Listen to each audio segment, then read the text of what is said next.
Of everything, and you just got to get on with it. It's very hard. Paperwork, the accounts, everything's to keep. You've got to do it on your own. The animals have got to be fed, and life's just got to go on. But it's different. Sorry.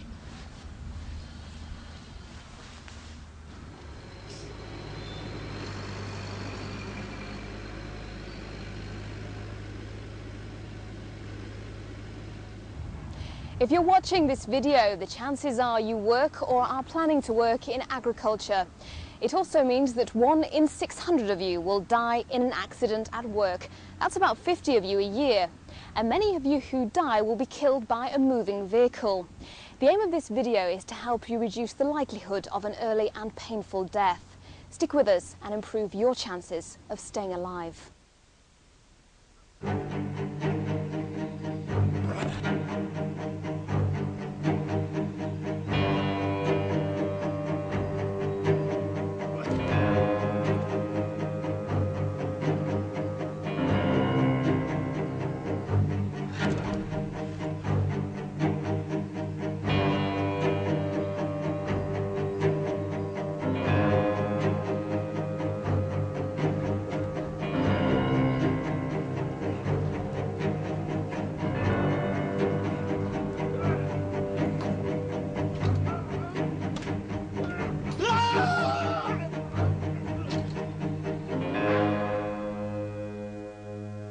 The actual cause of death for this man will be due to a variety of injuries. The injuries to the legs are likely to be severe fractures and loss of muscle tissue. As the heavy wheel rolls up his back, the pelvis will be crushed, leading to severe blood loss. Finally, the skull will be shattered, leading to damage to the delicate brain tissue and immediate death. This man died for 2 reasons. Firstly, he hadn't been properly trained, and secondly, for a fatal moment, he decided to risk his own life to save a piece of machinery. Training would have told him that even if your brakes are in good shape and properly applied, they're not designed to hold a load on a slope. But this was the real killer. Is any tractor really more valuable than you? Never, ever climb on a moving vehicle.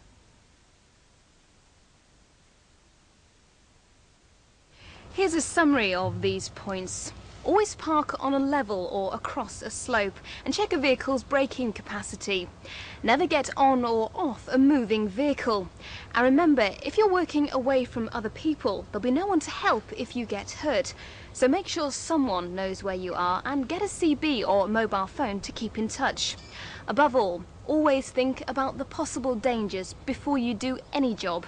It's called risk assessment, and it could save your life. On the morning of my son's accident, I had set off to Scotland and I drove about 400 miles. When I got there, the police were waiting for me and I had to drive 400 miles back. I kept ringing the hospital and he was in theatre constantly, and I just knew there were things they weren't telling me, and I somehow felt it was a paralysis. At the end of it all, I think he will never accept being disabled. I think that's a big thing. Some people do, but oddly enough, I would say certainly with farming and working, you know, the manual working type of person who can't sit at a computer or do any job in a chair, they just somehow, I just think it's so destructive. It's certainly not the man he used to be, and he keeps telling me this. Just not the man he used to be.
although this man has apparently been crushed by a small section of tyre, that force will be a massive force crushing the soft abdominal wall and smashing the liver on the right-hand side and the smaller but equally friable spleen on the left-hand side of the abdomen. Both of those organs will bleed torrentially. Unfortunately, blood sloshing around the abdominal cavity is very irritant and causes the victim a tremendous amount of pain. The lack of blood flowing to the heart and then the lack of oxygen flowing to the brain kills the patient in a very short space of time. All this man wanted to do was help out a colleague, yet seconds later he was dead.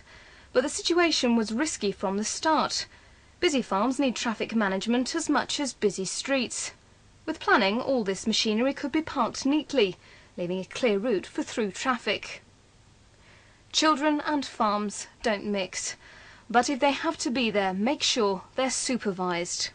Even at 10 miles an hour, the driver came perilously close to killing them. Instead, he was killed himself. You could say he died from a communication breakdown. Noise, obstructed visibility and a dirty mirror all played their part. If you plan to be on foot near any moving vehicle, make sure the driver knows you're there and what you plan to do. Here are the essential points. Plan vehicle routes and keep pedestrian routes safely separated from them. Keep children away from working vehicles. Lastly, plan any job that involves working on foot near moving vehicles. The key to setting up a safe system of work is first of all assessing the risks. Here are some simple but effective measures that a risk assessment may suggest are needed where you work. Mirrors on blind corners. Barriers near pedestrian exits. Proper lighting. One-way traffic flows. And proper parking areas for machinery. Nothing complicated or expensive about any of this, but it may save a life. Ailey was our nephew, and he came from Bala, from a farming family. His mother and father were brought up on the farm. And this particular evening, we were all having supper in the bungalow, and the weather forecast came on, and it said it was going to rain tomorrow, the following day. So he said, let's get our silage in tonight. And we know we're too tired. We were too tired. The thing was, it was the last field of the harvest, and then it was 2 days before the Roy Welsh, and he thought that the rain would probably delay the silage for a few days. So he convinced me to go out after supper and just to get a few loads by the morning. If I had been stronger and said that we weren't to go until the morning, he'd possibly still be here today.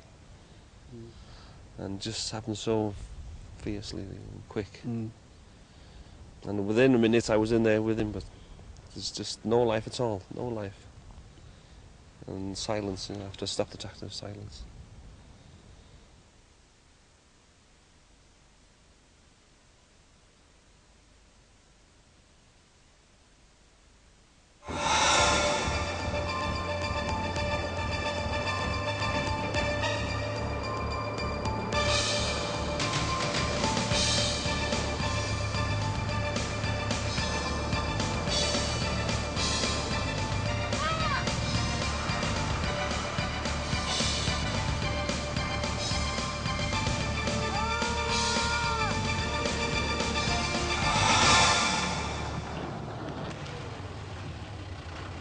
In contrast to the other two accidents, the abdominal wall would be torn open and the gut spilled to the outside world.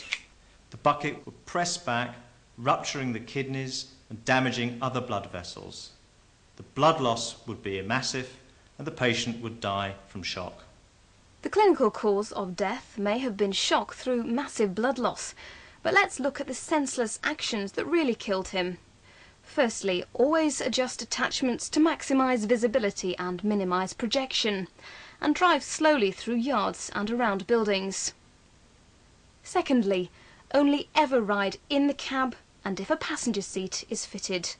And finally, always drive in anticipation of the unexpected, so you'll always be able to stop safely, whoever or whatever crosses your path. Here's the summary. Minimise projections. Maximise visibility. Drive slowly in confined spaces. Only carry passengers on a proper seat. And be prepared for anyone or anything around the next corner. It's been a few years now since the accident, and I think every happy occasion is saddened. There's hardly a day goes by when you think of the accident, and for many years after it I'd be doing something totally different to farming, and I'd just get very big flashbacks of the accident, or the actual accident. I could be driving along or just eating my breakfast. I could just have a quick flash of that time. Yeah, well, the after effects are very, very personal, really. You see, when all this happened, the police were here and the safety officers were here, and then there was the inquest a few months later. It was like a court case, and all the newspapers and the television were here.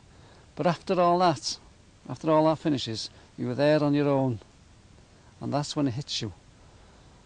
You're on your own there, and it's all happened, and it really hits you then. And for years now, it's happened now 7 years, you think about it every day.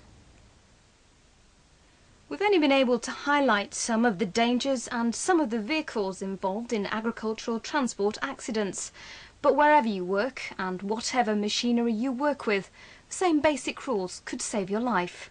Undertake a risk assessment. It's common sense. And once you've identified the risks, set up a safe system of work to reduce the dangers.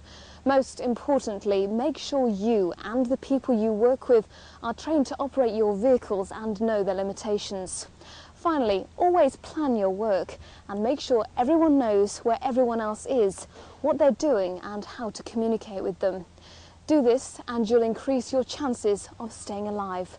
It's as simple as that. Before you know it, before you flick a finger, it's over. It's all over for you. And you just have to be so very, very careful.